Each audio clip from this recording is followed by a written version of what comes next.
Welcome to Akashic University, the place where you can learn to access your soul's wisdom, or at least stop digging the hole any deeper. I'm Terry Uktana, and today we'll be talking about ways to know whether what you're experiencing in the Akashics is just something you're imagining in your head. Just as light can be a wave or a particle, depending on how you attempt to measure it or interact with it, so the Akashics is both a physical force, the force that creates the laws on which our universe operates, and also a place. We all go there on a regular basis in our dreams, or what I call dream time, usually once a week for the average Joe. You know those dreams you wake up from where you were just getting out of class at your junior high or high school? You can't remember the class, just that you were gathering up your books and you weren't the only student and the school was done for the day. That's the Akashics. You remember this kind of dream because you finished the physical wake-up cycle just as you were getting done with your brush-up class on whatever it is your soul is currently working on. We never stop being connected with the greater world or stop learning and becoming. Also, those dreams of flying, yeah, that's the Akashics. Those amazingly clear dreams where everything seems stunningly bright and beautiful, yeah, those too. The dreams where you're naked in front of a group of people, well, you're on your own. You might want to research Freud or Jung.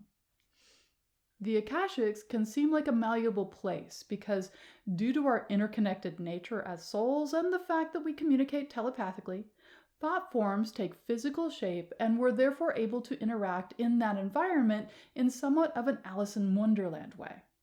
However, people mistake this as complete control, such as, this is all in my head, which it's not. When in the Akashics, we're in conversation with it and with all living beings. Not a monologue, but a conversation. So we only control half of the situation. In practice, this means what we communicate comes into being in order to impart information and then dissipates as their thought forms come to life, and then the process repeats over and over and over again. Just as conversations do in real life, only without the object actually appearing. That'd be cool, like living in a Harry Potter novel, but oh well.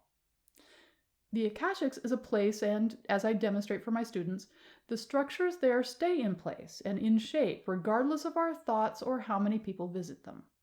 The library, the temple of life, the great mountain, the formal gardens, the city, all of these things are there and are the same for all of us who visit them. And if we visit them at the same time, we can see each other there as well as beings that dwell there.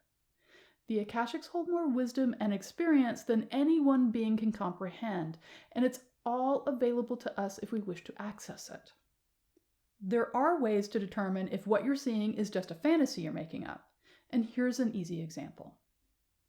While you're in the Akashics, pick any random aspect of the room or being or area near you. Then try and change it. Change your animal guide into a rabbit. Make the beach you're on into a mountain. See the wooden chair you're sitting in as a plush, overstuffed recliner. If you can do it, if you can hold still while the thing you're working with changes and it stays changed, then yeah, you've made this all up. But what you'll find is that it doesn't. You'll feel the energy go out as you try, but these things aren't just in your head, they're really there.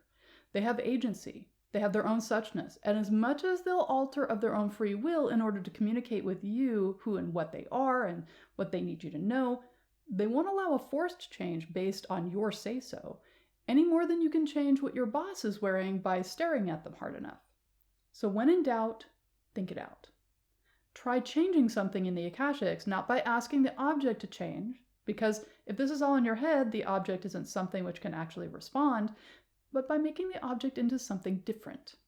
And when you can't, saying you're sorry doesn't hurt. Communication is more than linear. When I was training to become a sign language interpreter, one of the concepts that really struck me was the fact that to interpret, you have to separate the meaning from the words used so that you can put the meaning back out in another language. And while you're stripping out the meaning from the words, you also have to add in the meaning you get from inflection, from body language, from the subtle cues that are nonverbal. Because language is not separate from culture. So how one culture represents something visually through body language, tone, attitude, and facial expression can be very different from another. One of the prime examples of this is the difference between head nodding in America versus Greece. In America, nodding the head up and down means yes, while shaking it from side to side means no. It's completely the opposite in Greece, which can get tourists into all types of difficulties. Attempting to put communication, the means by which we attempt to express thoughts or meaning, into linear form, such as written or spoken language, forces and contorts it into shapes which isn't necessarily the intent. And in our efforts to communicate clearly, we can lose sight of the fact that our words are just symbols for the meaning we're attempting to convey. The words begin to feel like meaning themselves and take on more relevance than they necessarily would have. We begin to rely on them to make meaning instead of seeing them as one of many tools we have for communication. Working in the Akashics requires you to move away from a dependence on words for communicating. It's not about magical thinking or telepathy, but an opening of the right brain's means of seeing the symbolic nature of experience and reuniting that with the logical left brain, which distills meaning from that input. It's about seeing the pictures and getting the wordplay being presented. It's about watching a pun being enacted, about seeing all the levels of symbolism in one interaction, about seeing the interconnection of simple and mundane things that bring a bigger understanding of this now, as well as much, much more. If you're working in the Akashics and everything seems dreamlike yet full of epiphanies and symbolism, which leaves you asking, what does that mean? Then you're on the right track. Because communication is much more than linear. Beyond their surprise at the ease with which my students are able to access the Akashics in a meaningful and direct way, they're almost always surprised by the way they experience it because it's never what they expect. Most people, on first working there consciously, myself included, tend to expect that it's somewhat like going to a party at a friend's house where you've never been to their house before. You don't know what the place will look like, you don't know a lot of the people, and you take in everything quickly in order to sort social connections and fit into the situation. It's all about taking in the sensory data, making meaning out of it, and going through the social niceties of meeting people for the first time, making initial connections, and so on. But the Akashics is a place we've all been before. In fact, we go there on a weekly basis while we're sleeping. This is normal and a healthy process that keeps us in sync with our origins, our teacher and guides, and that part of our being that didn't come with us into corporeal life. In fact, we continue our studies or our service work, catch up on the greater scheme of things coming for our lives, and in general, keep ourselves healthy and balanced and whole by doing so. When we wake up, we have everything we need in our mind, just not in our consciousness for the most part. Some people remember bits of these sessions as dreams, but for the most part, there's no need, so we don't. And so, when we enter the Akashics consciously, it may seem new to us and yet familiar. The process may seem awkward, and yet it's relatively easy, and we learn it quickly. Even more, the beings we meet and interact with there recognize us and don't act as if they're strangers. They're gentle with our confusions around communicating, patient with our inability to remember or recognize them, and are prepared to help us with whatever it is we need. And that's where the holistic healing comes in. Because just like healers in this life, they look at everything that's going on with us, try to suss out the root causes, and while being mindful of the current moment, the task at hand, the expressed wishes and unvoiced wants, they work to help heal what underlies it all without infringing on our free will, which can lead people to think of beings in the Akashics as all-knowing, all-powerful, and a degree above anything going on here in the physical. But that's not the case. Choosing to live an embodied life includes the knowledge that to be here, we have to forget our true nature and home to a great extent. And we have to keep that information hidden in order to experience time as linear and to experience emotions and senses and interconnection in such a heightened and direct way. The beings in the Akashics are not maintaining physical forms, such as we carry, don't experience separation, and don't need to utilize forgetfulness in anything they do. They're able to look at who we are in the moment in all aspects and help guide us, nudge us, entice us, and support us in realizing deeper meaning in who we are and what we're doing in our lives.